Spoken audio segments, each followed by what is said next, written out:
Prince Cheon stood in the woods. Astonished cadets remarked that Mukium, the opponent they hadn't been able to defeat even together, had truly been beaten. A cadet, still in disbelief, questioned whether they hadn't claimed just 10 days ago that Prince Cheon possessed absolutely no Nigong. His companion nervously asked what they should do. Suddenly Prince Cheon questions them they are going to fight him too. The cadets shook their heads in no, then he told them to take him away. As they stood contemplating, a cadet approached Mukium and asked if he was all right. In that moment, Cheon reflected that, if he had more authority in addition to strength, would they all obey him without question? Suddenly shouting, Mukium said he will walk by himself. Nearby, Mukium sat down and questioned why Prince Cheon hadn't finished him off properly. Cheon replied calmly that if the second test hadn't been a group task, he would have cracked open his head without hesitation. Mukium scoffed at this and dismissed it as nothing more than an excuse, mocking him with an insult, calling him peasant blood. Cheon, visibly annoyed, warned that if Mukium continued to provoke him, he wouldn't hold back. Mukium smirked and challenged him to try, throwing more insults. But Cheon pointed out that Mukium couldn't even stand on his own, making his threats empty. Then, without waiting for a reply, Prince Cheon leapt away from the confrontation, stating coldly that he was done with the conversation. As he dashed away, Mukium shouted after him, demanding that he stop. Cheon ignored him, running swiftly, his mind racing with reflection. He admitted to himself that without Nano Machine, he would have already been defeated. Though he was advancing faster than anyone else in martial arts, he couldn't deny the importance of real battle experience. Simply mastering the formation of the butterfly dance wouldn't be enough if he aimed to climb higher. He needed Nigong. And more importantly, experience. However, he was also aware that the sixth clan wouldn't leave him alone as he continued to progress. That realization steeled his resolve. He decided to focus on mastering the skills he currently had access to. Calling out internally, he summoned Nano Machine and inquired how much of its functions he had accessed so far. Nano Machine responded that, according to user records, only 3% of the total capabilities had been utilized. Startled, Cheon wondered aloud why it was so low. Nano Machine elaborated, he had only activated 3 out of more than 100 available functions. Still surprised, Cheon commented in disbelief at how little he had truly used. Nano Machine further clarified that, based on internal memory, he had not even unlocked 3 out of 10 functional modules. This revelation opened his eyes to the vast potential still untapped. Determined, he requested Nano Machine to provide detailed information on all the possible functions. In response, Nano Machine informed him that the function manual for the 7th generation model would be transferred directly into his brain. It asked if he accept. Cheon agreed without hesitation. Nano Machine then added that an additional language English would be installed to help him comprehend the manual, and asked for his approval again. He accepted. Reflecting on the language, he recognized it as the strange tongue Nano sometimes spoke without understanding. Nano Machine confirmed this. The data transfer began, and soon, the 7th generation manual and English language knowledge were being implanted into his brain. Though the volume of data was far greater than usual, Prince Cheon only felt a slight dizziness and no nausea, which he took as a good sign. As he sifted through the newly acquired information, he realized that all of the functions were things he could actually use. One feature in particular caught his eye: repetitive battle in augmented reality. He concluded that this function could allow him to gain the necessary combat experience without risk. Nano Machine explained that a motion analysis was needed to build a realistic simulation. Cheon wondered if it could simulate a battle with Mukium. However, Nano Machine responded that there wasn't enough data for a full replication. Still, it could create a simulation avatar based on their previous encounter. Despite the incomplete data, Cheon decided to proceed. He looked around and noted that no one else was nearby, then gave the go-ahead. Nano Machine activated the simulation. An avatar appeared before him, visible only in his augmented reality field. Nano Machine stated that simulation settings were being finalized and instructed him to set the impact percentage of the avatar's attacks. He asked what impact percentage meant.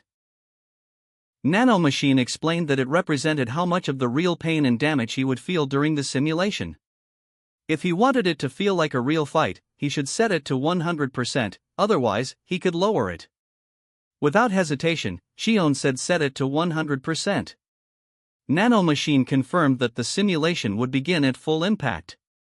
The avatar taunted him, urging him to attack. Shion wondered why the avatar's trash talk was included but reminded himself this was all part of gaining experience. Since it wasn't the real Mukium, the limitations from the second test wouldn't apply. As he hesitated, the avatar warned that if he didn't come, it would. Then it launched an attack using Spring Roar and the fifth formation of the Spring Clan Fist technique.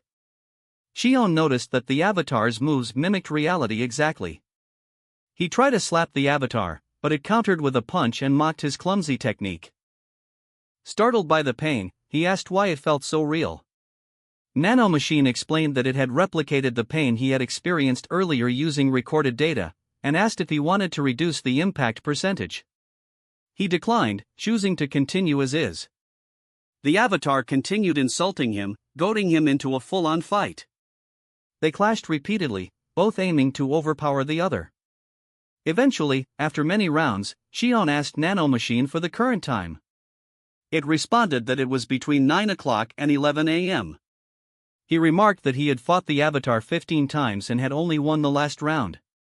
Reflecting on his progress, he recalled how in the first fight he had only used 5 formations and relied solely on physical instinct without precision. If he had faced the real Mukium with such skill, he would have been destroyed. Nano Machine reassured him that his skills were improving steadily. His form, movement, and use of the butterfly dance formations were becoming more refined. Still, Shion expressed doubt, frustrated that he had lost to someone who only used 3 simple formations repeatedly. Yet, he declared with newfound determination that in 7 days, even Mukium's avatar would be no match for him. The scene then shifted to the Motto House student quarters. Prince Chion arrived and wonders where his assigned bed was.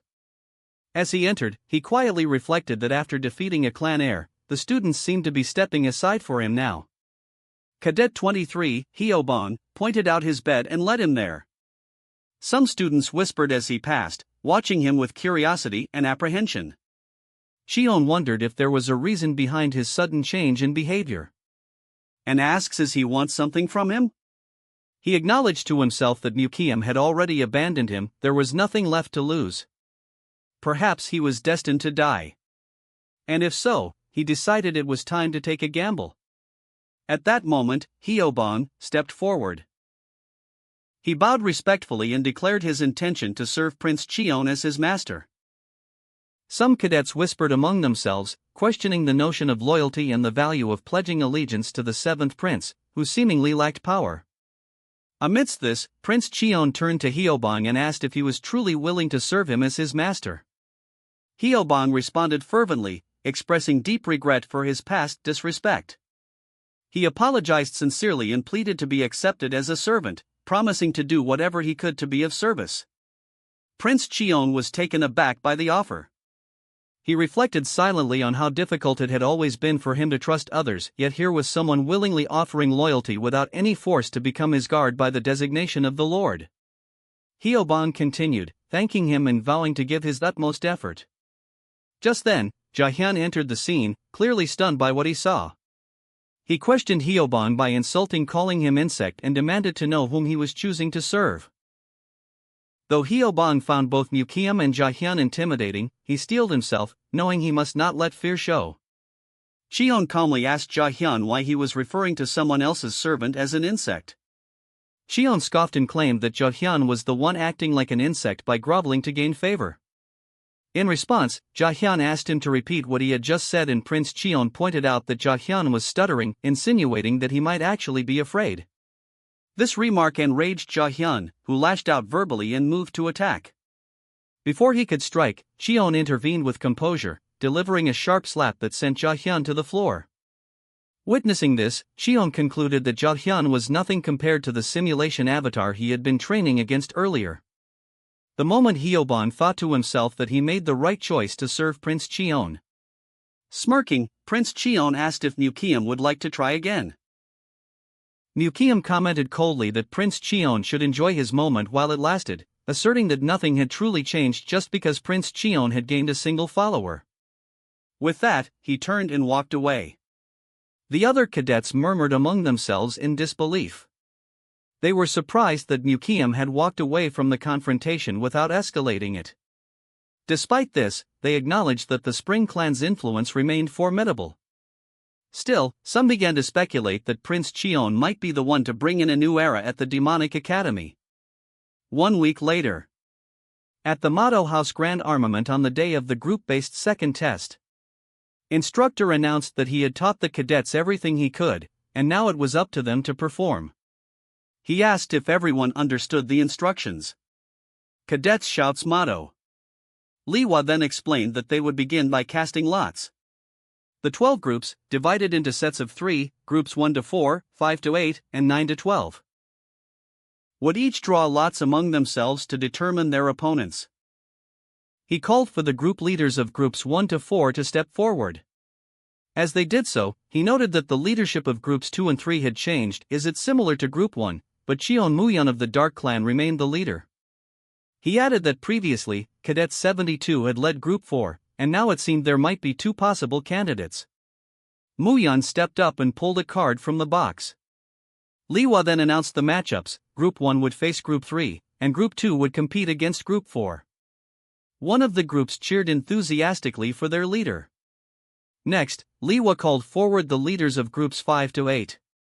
A cadet nearby observed that 2 leaders had changed in that set as well, and asked aloud whether Group 8 was even real. Liwa also surprised at Prince Cheon. Wonryo, watching quietly, reflected that she had warned Mukiam many times. In her mind, it confirmed what she already knew: he was a fool. Then scene shifted to the last afternoon after the end of training. Mukiam found himself frustrated. The group training continued, but he believed it was a waste of time. In his eyes, his peers were idiots, failing to realize their strategies were being exposed in the process. Deciding there was nothing left to observe, he decides to focus on martial arts training instead. As he turned to leave, a voice called out to him from behind. He glanced back and saw Wonryo approaching. Choosing to ignore her, he continued walking. She quickened her pace and questioned why he was treating her with such indifference after she had called out to him. Mukiam, annoyed, asked her what she wanted. She explained that she had thought carefully before approaching him, but now he was treating her coldly. Mukiam reminded her that she had once called the Spring Clan members idiots and had explicitly told her not to speak to him. Growing irritated, she sharply told him she would deliver her message quickly, and he should listen carefully. She showed her hand. Mukiam asked if she had been injured, to which she replied that she had. The injury had occurred yesterday. And says when she was training by herself last night someone ambushed her.